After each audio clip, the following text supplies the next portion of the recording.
प्रियंका गांधी को केरल की उस वायनाड से उतारा गया है जिस सीट को राहुल गांधी ने छोड़ी है।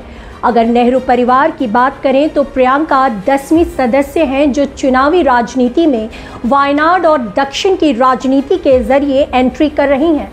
आखिर इसके मायने क्या हैं? कांग्रेस चाहती तो वे केवल केरल के किसी दूसरे बड़े सिपहसालार को इस सीट से चुनाव लड़वा सकती थी, लेकिन कांग्रेस ने ऐसा नहीं किया, बल्कि प्रियंका गांधी को चुनावी राजनीति में उतारा। बहुत समय से प्रियंका राजनीति में सक्रिय थी और खास करके जब उन्हें महासचिव बनाया गया था और उत्तर प्रदेश की जिम्मेदारी दी गई थी यूपी में कांग्रेस को पुनर्जीवित करने के लिए। ऐसा माना जा रहा था कि प्रियंका एक करिश्माई चेहरा हो सकती हैं और कांग्रेस वहां पर उठकर फिर से खड़ी हो सकती है, लेकिन ऐसा नहीं हुआ। प्रियंका ने यूपी में कांग्रेस की कमान संभाली। उस समय माधवराव सिंधिया के बेटे ज्योतिरादित्य सिंधिया कांग्रेस में ही हुआ करते थे। उनको भी उस वक्त महासचिव का पद दिया गया था।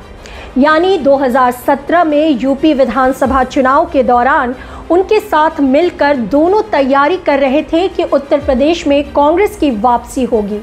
कांग्रेस घाट पर चर्चा समेत बहुत सारे जुमलों के साथ मैदान में उतरी थी। कांग्रेस को ऐसा लगता था कि प्रियंका गांधी इंदिरा गांधी की अक्स हैं और वो एक करिश्माई लीडर साबित हो सकती हैं। कांग्रेस परिवार हमेशा उसे एक तुरुप का पत्ता मानती थी। साथ ही चाहती थी कि जब भी प्रियंका गांधी राजनीति में आएंगी तो कांग्रेस को इसका बहुत ज्यादा फायदा मिल सकता है और एक बड़ा बदलाव हो सकता है। कांग्रेस की जो स्थिति दिनों दिन खराब हो रही है वो बदल सकती है। ये कांग्रेस की सोच थी और इस कारण से प्रियंका गांधी को रखा गया था और इससे पहले उसे चुनावी मैदान में नहीं उतारा जा रहा था। लेकिन इनका पहला टेस्ट रहा उत्तर प्रदेश। कांग्रेस यूपी के अंदर पूरी तरह से फेल साबित हुई। यूपी में कांग्रेस सिर्फ वापसी करने में नाकाम ही नहीं रही, बल्कि जिस स्थिति में थी उससे कहीं ज्यादा बदतर स्थिति में चली गई। कांग्रेस में जैसा हवा बना था कि कांग्रेस की स्थिति बदल जाएगी, ऐसा कुछ नहीं हुआ और कांग्रेस का जो एक तुरुप का पत्ता माना जाता था वो तुरुप का पत्ता काम नहीं आया।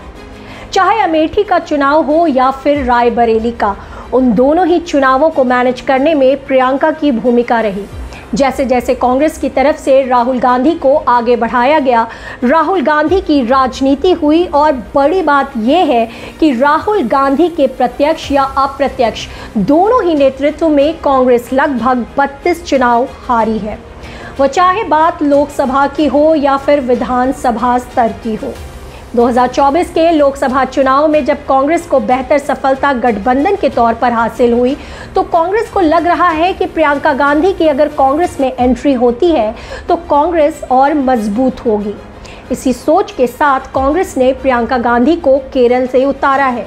केरल की वायनाड सीट ठीक उसी तरह से सुरक्षित सीट है जैसे कर्नाटक की बेल्लारी। अमेठी सेफ सीट है गांधी परिवार के लिए, उसी हिसाब से वायनाड भी एक सेफ सीट है और प्रियंका गांधी को एक सेफ सीट से उतारा गया है। दूसरा ये कि चूंकि राहुल गांधी वहां से सांसद हैं, इसीलिए राहुल के हटने के बाद परिवार के दूसरे सदस्य को यहां से उतारा गया है। लेकिन ये भी तय है कि प्रियंका गांधी के सीधे राजनीति में एंट्री हो जाने से कांग्रेस की स्थिति चाहे जो भी हो, लेकिन पार्टी के अंदर जो परिवारवाद है वही ज़्यादा मजबूत होते हुए दिख रहा है। अगर हम पंडित नेहरू की बात करें तो कांग्रेस की जो भूमिका देश में रही है, आज़ादी के आंदोलन में कांग्रेस ने एक सक्रिय भूमिका निभाई। उस समय बड़े बड़े दिग्गज कांग्रेस में ही थे, लेकिन आज़ादी मिलने के बाद जब नेहरू देश के पहले प्रधानमंत्री बने, उसी कांग्रेस की छतरी के नीचे नेहरू के बाद की कांग्रेस किसी न किसी रूप में कांग्रेस का हस्तांतरण परिवार के सदस्य के रूप में होता चला गया। यानी कांग्रेस एक पुरानी कांग्रेस ना रहकर, सभी की पार्टी ना रहकर एक व्यक्ति विशेष के परिवार की पार्टी होती चली गई। नेहरू के बाद इंदिरा, इंदिरा के बाद राजीव गांधी, फिर संजय गांधी, उसके बाद सोनिया गांधी और अब राहुल का युग। कहने का तात्पर्य ये है कि पीढ़ी दर पीढ़ी कांग्रेस की विरासत परिवार में ही सिमटी रही। कांग्रेस एक परिवार की विरासत बनती गई।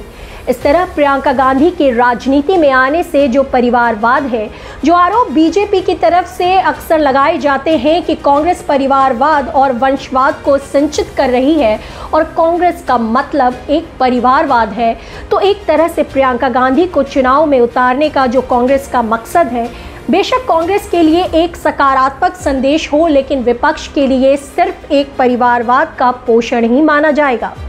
प्रियंका की राजनीति का पहलू इस दो तरह से देखा जा सकता है। पहला ये कि प्रियंका गांधी को उतारकर कांग्रेस इस सुरक्षित सीट को अपने पास ही रखना चाहती है। इससे कांग्रेस को लगता है कि प्रियंका गांधी के संसद में आने से कांग्रेस की आवाज़ संसद में और मजबूत होगी।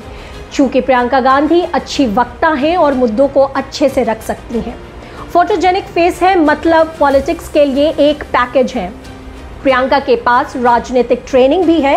इस हिसाब से कांग्रेस को लग रहा है कि चुनाव में जीतकर संसद पहुंचने से कांग्रेस की राजनीति बेहतर होगी, उसे अपनी जगह बनाने में आसानी होगी, साथ ही संसद में कांग्रेस की आवाज़ मुखर होगी। कांग्रेस इसी सोच के साथ प्रियंका गांधी को संसदीय राजनीति में लेकर आई है। प्रियंका ने भी हामी भरी कि वो संसदीय राजनीति में आ रही हैं, यानी वो पीढ़ी अब सक्रिय राजनीति में पूरी तरह से उतर रही है। दूसरा पहलू ये है कि परिवारवाद जिस तरह से कांग्रेस में मजबूत हो रही है, उस तरह अटैक करने का विरोधी पार्टियों को एक अवसर भी मिलेगा। कांग्रेस और परिवारवाद में सिमट रही है।